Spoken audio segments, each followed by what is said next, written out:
Hindus are targeting Catholics in India. Now, apparently, this isn't new. Apparently, this has been happening for a while. Because I was researching this and I found articles going back to like 2018 about this, but apparently, this has become worse again. This has become a problem again. So it looks like Hindu groups are targeting Indian Catholics. I've seen some videos come out of this. I saw one video of a a Catholic nurse, or I think it was a Catholic nurse who was also a nun or something like that, getting yelled at by a Hindu family, which is bizarre. I don't understand it, but apparently that is a thing that is happening.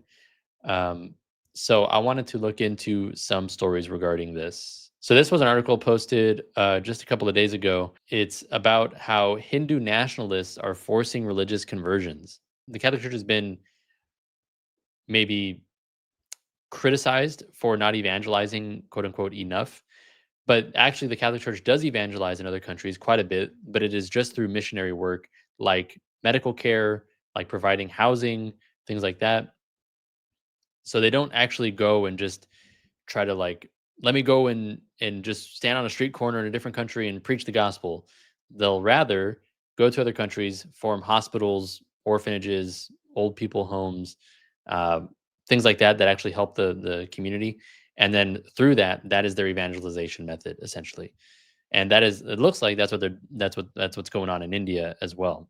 Nationalists are on a mission. They're on their way to meet a local man who converted to Christianity some years ago, and they are determined to undo it.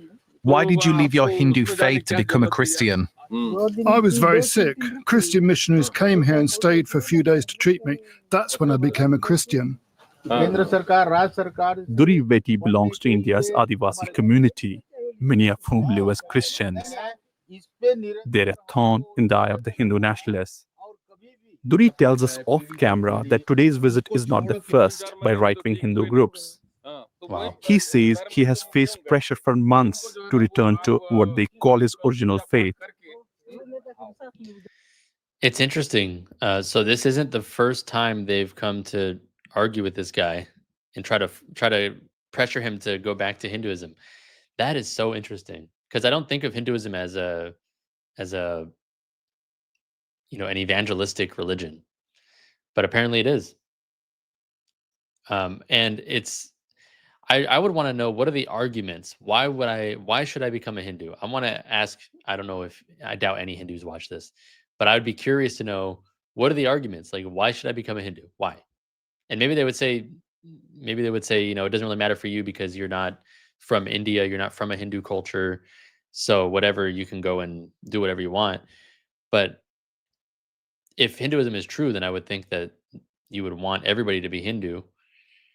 So I don't know, because I would think the argument that they're making with this guy, and I haven't watched this video before, so I'll find out along with you. But I would think the argument would be, you were born in a Hindu family, you're in a Hindu country, you should remain a Hindu, so that you don't, end your heritage of Hindu ancestors or something like that.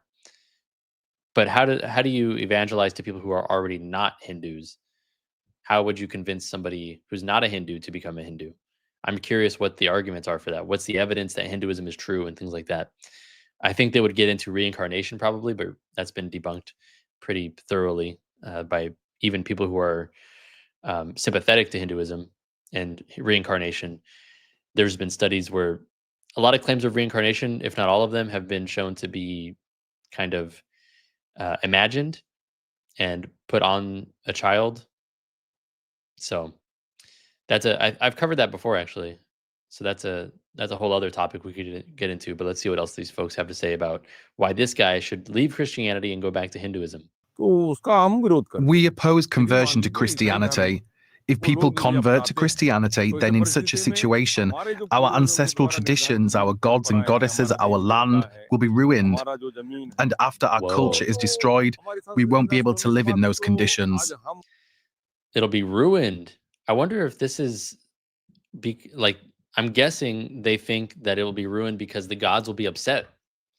The gods will be upset that India is losing Hindus, so they will punish the land or something like that, which is very similar to what the Romans thought about Christianity. They thought if these Christians are here not worshiping our gods, then the gods are going to be mad that another god is being worshipped, and therefore they're going to cause some kind of calamity. And I think Christians were even blamed for like natural disasters or famines or something like that because they weren't worshiping the gods, and that's why the gods punished them with those natural disasters and so forth. Really interesting stuff. So the local politician and his men are taking action. The group say they have converted a dozen Christian families to Hinduism in the past month, Boo. and they are patrolling remote villages on the lookout for more. It's a part of a wider crackdown on religious freedom in this part of India, as the son of a late Christian pastor can attest. When Ramesh Baghel lost his father last year, he made arrangements to bury him in the village cemetery, like all his ancestors.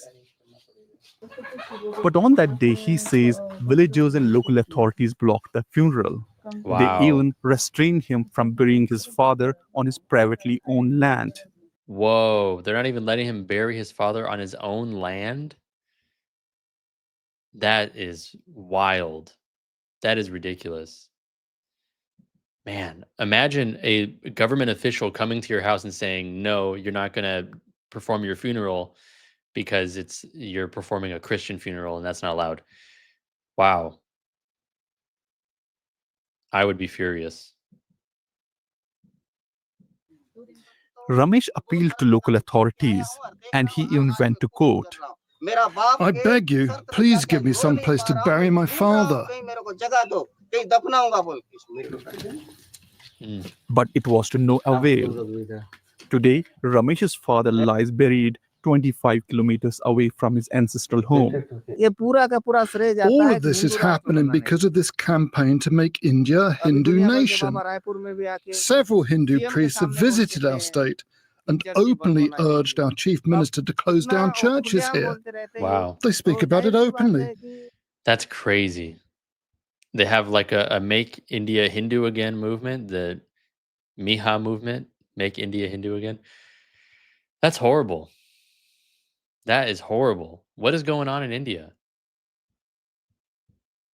I didn't watch this video beforehand, so I didn't know what to expect, but this is really bad.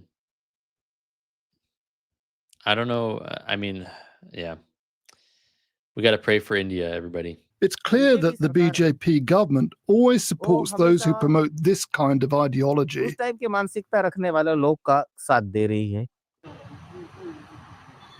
The current crackdown on Christians is concerning and new, says the pastor of the region's oldest church. There used to be no fighting here. There were no sectarian tensions. But now the Christians are being made to feel that they don't have a right to live here, that they belong to a foreign religion. And the Hindu right wing are snatching away their rights. That's what's happening in our village. People live in fear. I've heard this in other countries as well. I've heard that there's resistance to Christianity by some like other Asian countries, Vietnam, China, because Christianity is seen as a Western religion. And so when Christianity takes root in other countries, it's seen as like a cultural invasion or something like that. Because Christianity is quote unquote a Western religion, which it's not, by the way, which I'm going to get into soon. They see this as an attack on their culture or on their national identity or something like that. That's why it's Hindu nationalists who are trying to pressure people to convert back to Hinduism from Christianity because it's a nationalist thing. That's kind of similar to, for example, Middle Eastern countries who have a national identity of Islam or something like that, where they see conversions to Christianity or evangelistic efforts by Christians as some sort of imperialistic thing. That is not the case because Christianity or Catholicism, as Christianity has been also called since the first century, is a universal religion. Catholic means universal. It is the one true religion for the world. It's not something that's limited to one region or another, or it's only true for people in the West or something like that. No, if something is true, it's true for everybody. And the beautiful thing about Catholicism, especially, is that you don't have to conform to a Western culture to practice Catholicism. I went to Vietnam last year, and went to churches there, Catholic churches, and everything was in Vietnamese. The liturgy was all in Vietnamese. So somebody in Vietnam, somebody in India, somebody in the Philippines, which is a super Catholic country, somebody in whatever country you want to name can practice the faith in their language using customs from their culture, assuming that, assuming those customs are not pagan or directed towards other false gods or something, but they don't have to lose their culture to practice the true faith, which is a beautiful thing about Catholicism, a beautiful thing about Christianity. It is meant for everybody. So this whole idea of Christianity being a Western religion and evangelization being imperialistic, or conversions to Christianity being a rejection of your culture or something like that, none of that is true. None of that is true. That is obviously not true. In fact, in my area of California, there are a lot of Vietnamese Catholic churches because there's a big community of Vietnamese folks here. So they have their churches that are culturally familiar to them. It's just unfortunate that it's seen that way when it doesn't have to be. All those people who have converted to Christianity, we have to bring them back. Back in Durivati's village, under the watchful eyes of the local BJP leader, a traditional convergence ceremony gets underway. A Hindu priest splashes Duri with sacred water, a ritual to purify Duri's soul of his perceived sins. The Hindu nationalists call it a homecoming. Today you have finally been converted back to your original faith. Cringe. Durivati is now officially a Hindu, whether he wants it or not. I wouldn't think of Hinduism as a religion that instills fear in people or something like that. I think of that, think of Islam or something like that, where people can be unalived for leaving Islam. But Hinduism isn't something that I think about, having that kind of a fear-induced conversion, or like pressuring conversions and things like that. But there's more to this story. Why is a Hindu group targeting Indian Catholics? 2 nuns were arrested July 25th, that's pretty recently, on highly questionable charges of human trafficking and religious conversion after they were surrounded by a hostile mob at a railway station in the central Indian state of, please don't make me try to pronounce this, Chhattisgarh? I have no idea. In the second, 2 priests, 2 nuns, and a catechist were attacked August 6th by a mob in the eastern state of Odisha amid spurious claims that they were seeking converts. All right, so then we get to, why is it targeting Catholics? The Bajrang Dal targets Catholics because of its broader hostility to religions that do not originate in India. Around 14% of Indians are Muslim, while just 2% are Christian. So much of the group's activities focus on Islam, which it presents as an alien force seeking to undermine Hindu identity.